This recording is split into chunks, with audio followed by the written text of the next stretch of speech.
తల్లిదండ్రులు పిల్లలకి వాళ్ళ చదువు సంస్కారాన్ని ఇస్తే వాళ్ళు మిగిలిన పనులన్నీ చేయగలుగుతారు. కాబట్టి చదివించమని చెప్పాను. ఈరోజు చాలా మంది పేరెంట్స్ దగ్గరికి వచ్చి ఆ రోజు మీరు చదివించమని చెప్పారు, మేము చదివించాం, ఈ రోజు మా పిల్లలు డబ్బులు పంపిస్తున్నారు, ఆనందంగా కార్లు కొనుక్కొని ఇంట్లో ఉండి హ్యాపీగా ఉన్నామని చెప్పే పరిస్థితికి వచ్చారు.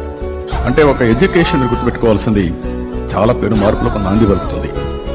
ఈరోజు నాదిలో సత్యం, సుందర పిచ్చాయి, వాళ్ళ ఆదాయం ఎంత? అదే వాళ్ళ పేరెంట్స్ ఆస్తులు కొనడం మొదలుపెట్టుంటే, లేదంటే అవినీతి ద్వారా డబ్బులు సంపాదించడం మొదలుపెట్టినా ఎంత ఇస్తారు? మీలో కూడా గుర్తుపెట్టుకోవాల్సింది నాలెడ్జ్ ఇస్తుంది.